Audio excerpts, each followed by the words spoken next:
I am making a Time Lord deck profile.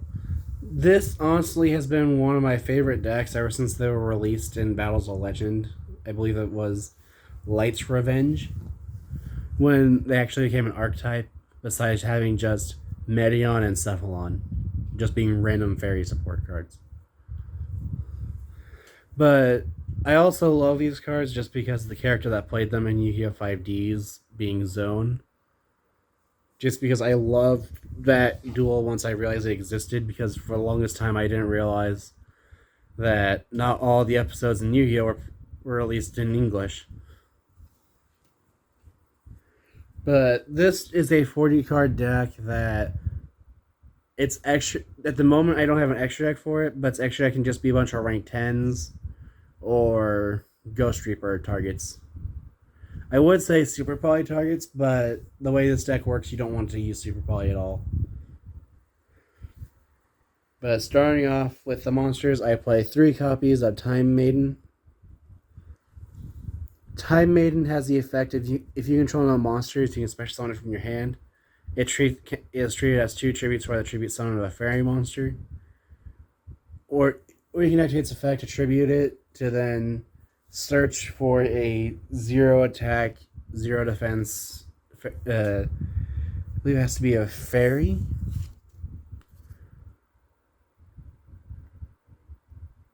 My bad.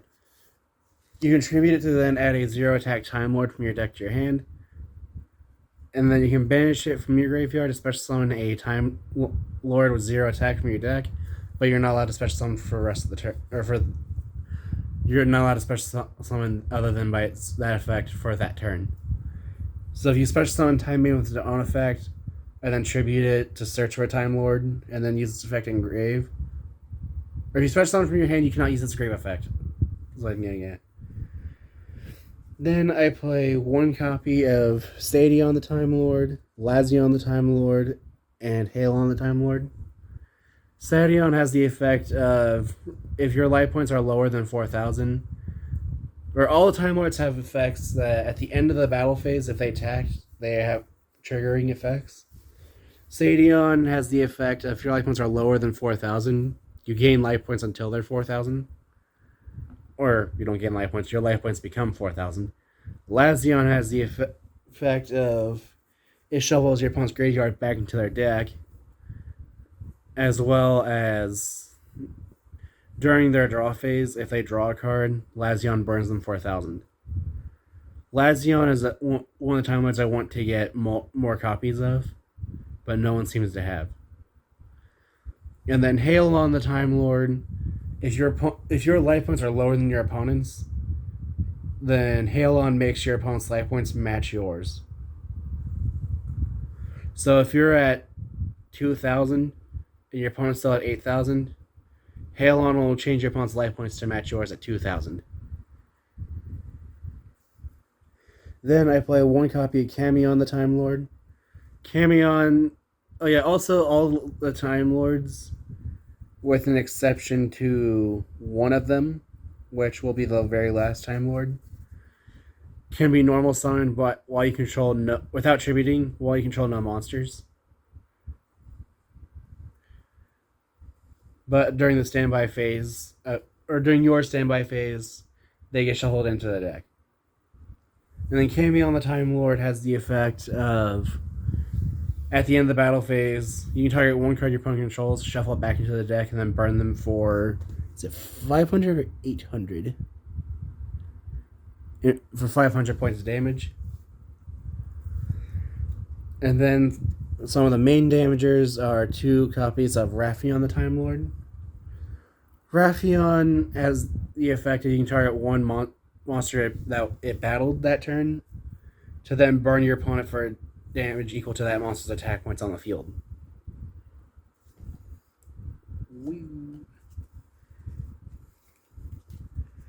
Then I play 3 copies of Mykion the Time Lord. Mykion will, at the end of the battle phase when it battled, will burn your opponent for half of their life points. So Mykion's actually one of 3 cards. Either 1 or 2 of 3 cards you need for an OTK with this deck. Then I play 3 copies of Zaphion the Time Lord. Zaphion's effect at the end of the battle phase is it shuffles all your opponent's spells and traps back into the deck. And then if it is sent from the field to the graveyard, you get to then draw 1 card. Also, all Time Lords include the effects of they can't be destroyed in battle or card effect, and you take no damage in battles involving them. I probably should have mentioned that as soon as I got to the first Time Lord. So all Time Lords share the effect of you can normal summon them without tributing if you control no monsters. They can't be destroyed, nor can you take battle damage from battles involving them. And then they all have effects that activate at the end of the battle phase. The only exception to this being the last Time Lord I go over. Then I play 3 copies of Sandion the Time Lord. Sandion is the only Time Lord that you can normal summon without tributing that has attack points, therefore it also has the effect of your opponent has to control a monster for it to be able to be normal summoned without tributing. So you have to control no monsters, and your opponent has to control a monster. In addition, it also has the effect of neither player takes battle damage from battles involving it, which is why part of the reason why it's a 4,000 attack and defense monster. But Sandion has the effect of, at the end of the battle phase, if it battled, burn your opponent for 2,000 points of damage. And then the last Time Lord is 1 copy of Cephalon, the Ultimate Time Lord. Oh crap, I accidentally skipped over 1. But Cephalon, the Ultimate Time Lord, it can only be special summoned, or cannot be normal summon or set. It must be special summoned from your hand by having 10 or more monsters in your graveyard. And then once per turn, you can special summon 1 level 8 or higher fairy monster from your hand or graveyard. But it negates effects, and then its attack becomes 4,000.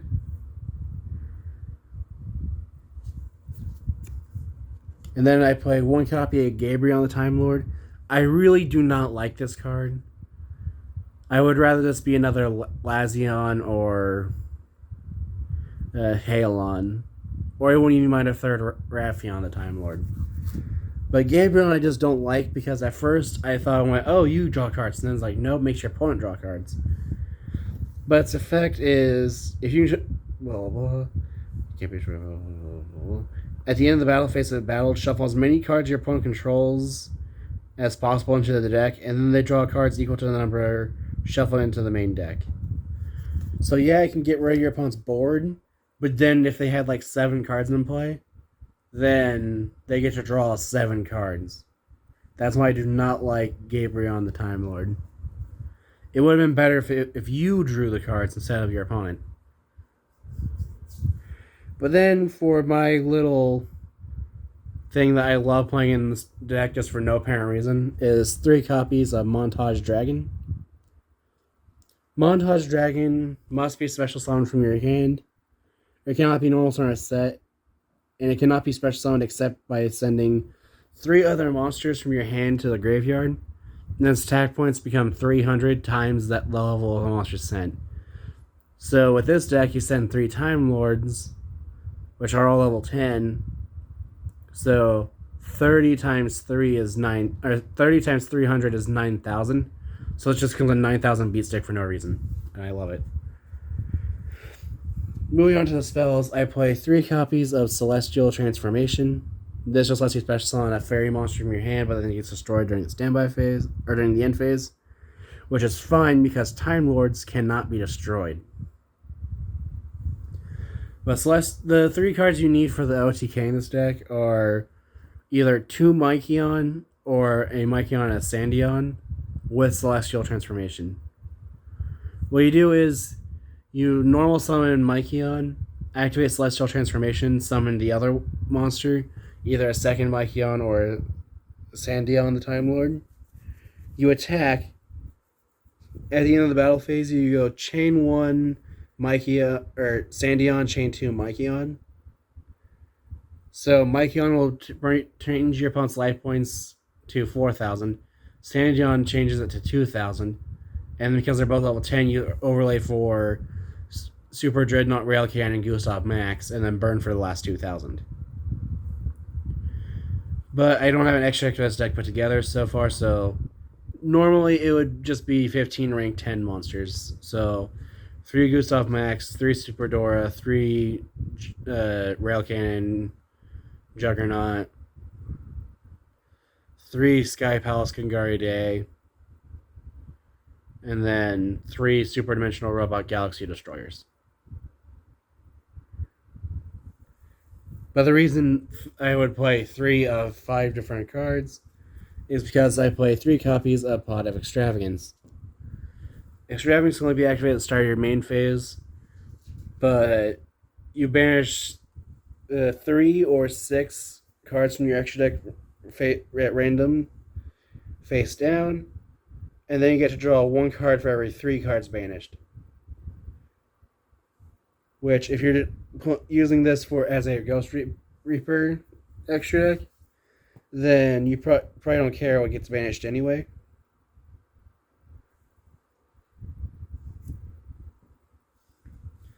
But the only downside of this card is after you activate it, then you just can't draw cards by card effects for the rest of the turn. So if you see that with 1 of 3 copies of Advanced Draw, then you can't use Advanced Draw if you use the Extravagance. But Advanced Draw lets you tribute a face-up level 8 or higher monster you control to draw 2 cards. I like this card with Zaphion the Time Lord, because you can use this, tribute the Zaphion, draw 2, and then Zaphion lets you draw a 3rd. And moving on to the traps, I play 3 copies of Empty Machine. Empty Machine has the effect of the first time it would be destroyed by card effect each turn, it's not. And then once per turn, you can activate 1 of the 2 effects, which you can discard a level 10 monster, draw 1 card. Or you can, if it's the only card in your spell and trap zone, you can target 1 Time Lord and graveyard, shuffle it into the deck to then set 1 Infinite Machine from your deck.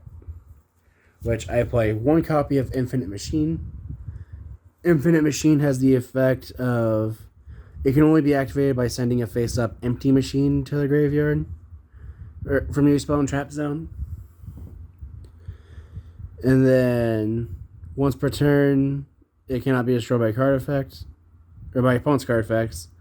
Once per turn, you activate 1 or 2 effects during your main phase, special summon a Time Lord monster from your hand. And then, or just like Empty Machine, you can shuffle a Time Lord from your graveyard back into the deck to then set the 1 copy of Infinite Light in from your deck by being the only spell trap zone card in your spell trap zone. And then Infinite Light can only be activated by sending Infinite Machine to the grave. But Infinite Light makes it so that it has the effect of it cannot be destroyed by opponent's card effects. Neither player can target Time Lords monsters you control with card effects, or return Time Lord monsters from the field to the deck. And then once per turn, if you control no monsters, you can special summon up to 1 Time Lord monster, each from hand, deck, and graveyard, with different names, ignoring their summoning conditions. So Infinite Light is the only way in this deck that you'll be summoning Cephalon, the Ultimate Time Lord. And then to finish off the trap, I do not actually have any with me at the moment. They are being borrowed by a friend. But I do play 3 copies of Torrential Tribute. Torrential Tribute just says if a monster is summoned, then you can destroy all monsters in play. But what do you know? Time Lords can't be destroyed. So essentially, this is just a trap variant card Raigeki. And I love it in this deck. That is it for the deck profile. Like I said, Time Lord really, the extra deck is either rank 10 spam or Ghost Reaper targets. It's player's choice at that point, but that's it for my Time Lord deck profile. Feel free to comment down below with any ways to improve the deck, decks like to see me make, or decks like to see fight each other. And thanks for watching.